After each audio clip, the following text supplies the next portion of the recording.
ನಮಸ್ಕಾರ ಸ್ನೇಹಿತರೆ. ನಿಮ್ಮ ಮನೆಯಲ್ಲಿರಲಿ ಅಥವಾ ನಿಮ್ಮದೇ ಆಗಿರಲಿ, ಯಾವ ಬ್ಯಾಂಕ್ನಲ್ಲಾದರೂ ಒಂದು ಸೇವಿಂಗ್ ಅಕೌಂಟ್ ಇದ್ದರೆ, state bank, Canara bank, Punjab national bank, bank of Baroda ಅಥವಾ ಇತರೆ ಬ್ಯಾಂಕ್, ನೀವು ಒಂದು ವಿಷಯವನ್ನು ಖಂಡಿತ ಗಮನಿಸಿದ್ದೀರಾ? ಪ್ರತಿ ವರ್ಷ ಏಪ್ರಿಲ್ ಅಥವಾ ಮೇ ತಿಂಗಳಲ್ಲೇ ನಿಮ್ಮ ಖಾತೆಯಿಂದ ಕೆಲವೊಂದು ಸಣ್ಣ ಮೊತ್ತಗಳು, ಉದಾಹರಣೆಗೆ 20 ರೂಪಾಯಿ ಅಥವಾ 436 ರೂಪಾಯಿ ಸ್ವಯಂಚಾಲಿತವಾಗಿ ಕಡಿತವಾಗುತ್ತವೆ. ಈ ಹಣ ಕಡಿತವಾದ ನಂತರ ಹಲವರ ಮನಸ್ಸಿನಲ್ಲಿ ಒಂದೇ ಪ್ರಶ್ನೆ ಬರುತ್ತದೆ: ಇದು ಏಕೆ ಕಟ್ಟಾಗುತ್ತದೆ? ಆದರೆ ಮೊತ್ತ ತುಂಬಾ ಚಿಕ್ಕದಾಗಿರುವುದರಿಂದ ಬಹುತೇಕ ಜನರು ಇದನ್ನು ಗಂಭೀರವಾಗಿ ತೆಗೆದುಕೊಳ್ಳುವುದಿಲ್ಲ. ಕೆಲವರು ಮೆಸೇಜ್ ನೋಡಿ ಕೂಡ ಇಷ್ಟು ಚಿಕ್ಕ ಮೊತ್ತಕ್ಕೆ ಬ್ಯಾಂಕಿಗೆ ಹೋಗಿ ಕೇಳುವುದು ಬೇಡ ಎಂದುಕೊಳ್ಳುತ್ತಾರೆ. ಈ ಕಾರಣದಿಂದ ಆ ವಿಚಾರವನ್ನು ನಂತರ ಸಂಪೂರ್ಣವಾಗಿ ಮರೆತು ಬಿಡುತ್ತಾರೆ. ವಾಸ್ತವದಲ್ಲಿ ಇದು ಪ್ರತಿ ತಿಂಗಳು ಕಡಿತವಾಗುವ ಹಣ ಅಲ್ಲ, ಇದು ವರ್ಷಕ್ಕೆ ಒಂದೇ ಸಲ ಕಡಿತವಾಗುತ್ತದೆ. ಅದರಿಂದ ಜನರಿಗೆ ಗೊಂದಲ ಉಂಟಾಗುತ್ತದೆ. ಮುಂದಿನ ವರ್ಷ ಮತ್ತೆ ಹಣ ಕಡಿತವಾದಾಗ ಮತ್ತೆ ಕಟ್ಟಾಗುತ್ತದೆ ಎಂದು ಅನಿಸುತ್ತದೆ. ಇದರಿಂದ ವರ್ಷದಿಂದ ವರ್ಷಕ್ಕೆ ಈ ಪ್ರಕ್ರಿಯೆ ಮುಂದುವರಿಯುತ್ತದೆ. ಆದರೆ ಬಹುತೇಕ ಜನರಿಗೆ ಇದರ ಹಿಂದೆ ಇರುವ ನಿಜವಾದ ಕಾರಣ ಗೊತ್ತಾಗುವುದೇ ಇಲ್ಲ. ಹೀಗಾದರೆ ಈ ಹಣ ಏಕೆ ಕಡಿತವಾಗುತ್ತದೆ? ಸರ್ಕಾರವು ಸಾಮಾನ್ಯ ಜನರಿಗಾಗಿ, ವಿಶೇಷವಾಗಿ ಕಡಿಮೆ ಆದಾಯ ಹೊಂದಿರುವವರಿಗೆ ಕಡಿಮೆ ವೆಚ್ಚದಲ್ಲಿ ಭದ್ರತೆ ನೀಡಲು ಕೆಲವು ವಿಮಾ ಯೋಜನೆಗಳನ್ನು ಆರಂಭಿಸಿದೆ. ದುಬಾರಿ ಇನ್ಶೂರೆನ್ಸ್. ಇದಲ್ಲದೆ ಮೊದಲ ಯೋಜನೆ ಪ್ರಧಾನ್ ಮಂತ್ರಿ ಸುರಕ್ಷಾ ವಿಮಾ ಯೋಜನೆ. ಇದರಿಗಾಗಿ ವರ್ಷಕ್ಕೆ ಕೇವಲ 20 ರೂಪಾಯಿ ಮಾತ್ರ ಕಡಿತವಾಗುತ್ತದೆ. ಈ ಯೋಜನೆಯಡಿ ಅಪಘಾತದಲ್ಲಿ ಸಾವಾದರೂ ಅಥವಾ ಗಂಭೀರ ಗಾಯವಾದರೂ ಕುಟುಂಬಕ್ಕೆ ಆರ್ಥಿಕ ನೆರವು ನೀಡಲಾಗುತ್ತದೆ. ಇನ್ನೊಂದು ಪ್ರಮುಖ ಯೋಜನೆ ಪ್ರಧಾನ್ ಮಂತ್ರಿ ಜೀವನ್ ಜ್ಯೋತಿ ವಿಮಾ ಯೋಜನೆ. ಇದರಿಗಾಗಿ ವರ್ಷಕ್ಕೆ 436 ರೂಪಾಯಿ ಕಡಿತವಾಗುತ್ತದೆ. ಈ ಯೋಜನೆಯಲ್ಲಿ ಯಾವುದೇ ಕಾರಣದಿಂದ ವ್ಯಕ್ತಿಯ ಮರಣವಾದರೂ ಕುಟುಂಬಕ್ಕೆ 2 ಲಕ್ಷದವರೆಗೆ ನೆರವು ಸಿಗುತ್ತದೆ.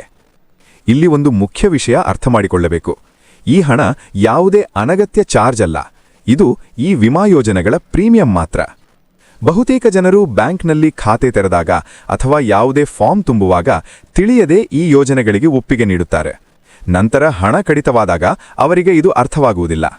ಹೀಗಾಗಿ ನೀವೀಗ ಅರ್ಥ ಮಾಡಿಕೊಳ್ಳಬೇಕು, ಈ ಯೋಜನೆಗಳು ವಾಸ್ತವವಾಗಿ ಲಾಭಕರವಾಗಿವೆ. ಆದರೆ ಇಲ್ಲಿ ಸಮಸ್ಯೆ ಏನೆಂದರೆ ಸರಿಯಾದ ಮಾಹಿತಿ ಜನರಿಗೆ ತಲುಪುವುದಿಲ್ಲ. ಹೆಚ್ಚಿನ ಸಂದರ್ಭಗಳಲ್ಲಿ ಬ್ಯಾಂಕ್ ಈ ಯೋಜನೆಗಳನ್ನು ಖಾತೆಗೆ ಲಿಂಕ್ ಮಾಡುತ್ತದೆ, ಆದರೆ ಗ್ರಾಹಕರಿಗೆ ಸಂಪೂರ್ಣ ವಿವರ ನೀಡುವುದಿಲ್ಲ. ಇದರಿಂದ ಜನರು ಗೊಂದಲಕ್ಕೆ ಒಳಗಾಗುತ್ತಾರೆ. ಹೆಚ್ಚಿನ ಸಂದರ್ಭಗಳಲ್ಲಿ ಬ್ಯಾಂಕ್ ಖಾತೆ ತೆರೆದಾಗ ಅಥವಾ ಯಾವುದೇ ಅಪ್ಡೇಟ್ ಸಮಯದಲ್ಲಿ ಈ ವಿಮಾ ಯೋಜನೆಗಳು ನಿಮ್ಮ ಖಾತೆಗೆ ಲಿಂಕ್ ಆಗುತ್ತವೆ. ಆದರೆ ನೀವು ಸ್ಪಷ್ಟವಾಗಿ ಹೌದು ಎಂದಿದ್ದೀರಾ ಅಥವಾ ಇಲ್ಲವೇ ಅನ್ನೋದು ಕೂಡ ನಿಮಗೆ ನೆನಪಿರುವುದಿಲ್ಲ. ಬಹಳ ಜನರು ಫಾರ್ಮ್ ತುಂಬುವಾಗ ಸಂಪೂರ್ಣವಾಗಿ ಓದುವುದಿಲ್ಲ. ಬ್ಯಾಂಕ್ ಸಿಬ್ಬಂದಿ ಹೇಳಿದಂತೆ ಸೈನ್ ಮಾಡ್ತಾರೆ. ಆ ಸಮಯದಲ್ಲಿ ಈ ಯೋಜನೆಗಳ ಬಗ್ಗೆ ಸಂಪೂರ್ಣ ಮಾಹಿತಿ ನೀಡಲಾಗುವುದಿಲ್ಲ. ಇಲ್ಲಿ ನಿಜವಾದ ಸಮಸ್ಯೆ ಶುರುವಾಗುತ್ತದೆ.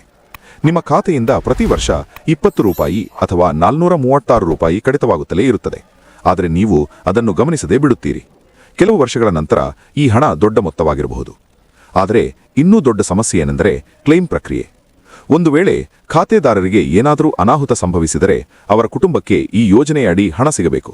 ಆದರೆ ಅದು ಸ್ವಯಂಚಾಲಿತವಾಗಿ ಸಿಗುವುದಿಲ್ಲ. ಕುಟುಂಬದವರು ಬ್ಯಾಂಕ್ಗೆ ಹೋಗಿ ಈ ವ್ಯಕ್ತಿ ಈ ಯೋಜನೆಯಲ್ಲಿ ಸೇರಿದ್ದ ಎಂದು ಸಾಬೀತುಪಡಿಸಬೇಕು. ಇದಕ್ಕಾಗಿ ಏನು ಬೇಕು? ಖಾತೆದಾರರ ವಿವರಗಳು, ವಿಮಾ ಯೋಜನೆಗೆ ಸೇರಿದ ಮಾಹಿತಿ, ಮರಣ ಪ್ರಮಾಣಪತ್ರ, ಬ್ಯಾಂಕ್ ದಾಖಲೆಗಳು, ಅರ್ಜಿ ಫಾರಂ. ಈ ಎಲ್ಲ ಪ್ರಕ್ರಿಯೆ ಪೂರ್ಣಗೊಳಿಸಿದ ನಂತರ ಮಾತ್ರ ಹಣ ಸಿಗುತ್ತದೆ. ಈ ಪ್ರಕ್ರಿಯೆ ಸುಲಭವಲ್ಲ. ಕೆಲವೊಮ್ಮೆ ಬ್ಯಾಂಕ್ಗೆ ಹಲವಾರು ಬಾರಿ ಹೋಗಬೇಕು. ದಾಖಲೆಗಳಲ್ಲಿ ತಪ್ಪಿದ್ದರೆ ಮತ್ತೆ ಸರಿಪಡಿಸಬೇಕು. ಇಲ್ಲಿ ನೀವು ಒಂದು ವಿಷಯ ಗಮನಿಸಬೇಕು: ಕುಟುಂಬದವರಿಗೆ ಈ ಯೋಜನೆಯ ಬಗ್ಗೆ ಗೊತ್ತಿಲ್ಲದಿದ್ದರೆ ಅವರು ಕ್ಲೇಮ್ ಮಾಡುವುದೇ ಇಲ್ಲ. ಇದರ ಅರ್ಥ ಏನು? ಹಣ ವರ್ಷಗಳಿಂದ ಕಡಿತವಾಗುತ್ತಿರುತ್ತದೆ, ಆದರೆ ಅಗತ್ಯ ಸಮಯದಲ್ಲಿ ಅದು ವ್ಯರ್ಥವಾಗುತ್ತದೆ. ಇದನ್ನು ನೋಡಿದಾಗ ಒಂದು ಪ್ರಶ್ನೆ ಬರುತ್ತದೆ: ಇದು ತಪ್ಪು ಯಾರದ್ದು? ಬ್ಯಾಂಕ್ನ ಅಥವಾ ನಮ್ಮ ನಿರ್ಲಕ್ಷ್ಯನ? ನಿಜವಾಗಿ ನೋಡಿದರೆ ಎರಡೂ ಕಾರಣಗಳಿವೆ.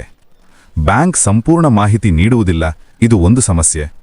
ಆದರೆ ನಾವು ಕೂಡ ನಮ್ಮ ಖಾತೆ ಬಗ್ಗೆ ಸಂಪೂರ್ಣ ಮಾಹಿತಿ ಪಡೆಯುವುದಿಲ್ಲ, ಇದು ಇನ್ನೊಂದು ದೊಡ್ಡ ತಪ್ಪು.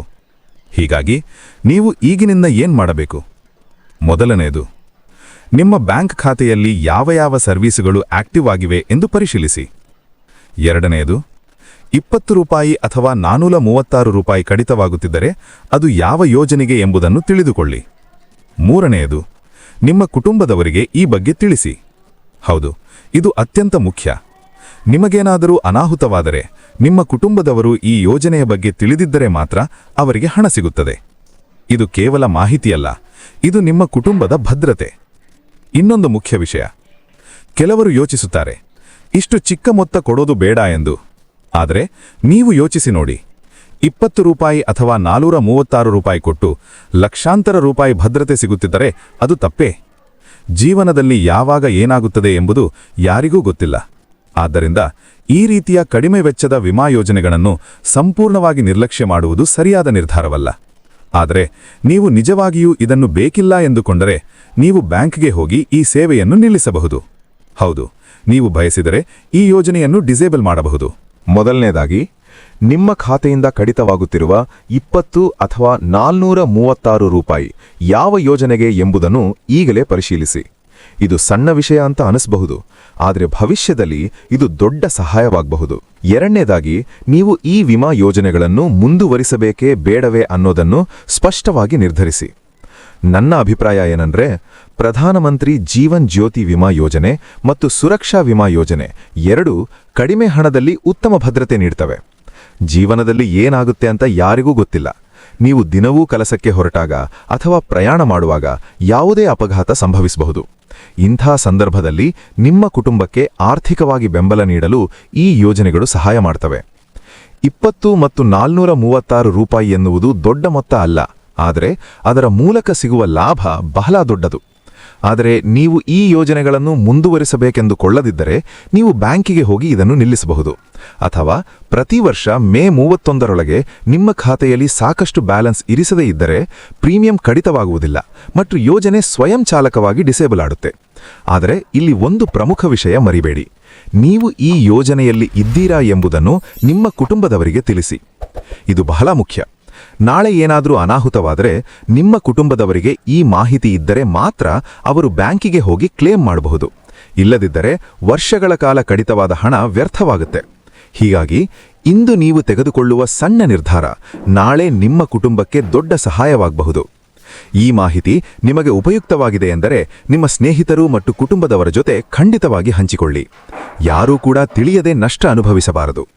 ಇಂಥ ಉಪಯುಕ್ತ ಮತ್ತು ಮುಖ್ಯ ಮಾಹಿತಿಗಾಗಿ ನಮ್ಮ PM ಸೇವಾ ಚಾನೆಲ್ ಅನ್ನು ಫಾಲೋ ಮಾಡಿ. ನಿಮ್ಮ ಬೆಂಬಲವೇ ನಮ್ಮ ಪ್ರೇರಣೆ. ಧನ್ಯವಾದಗಳು.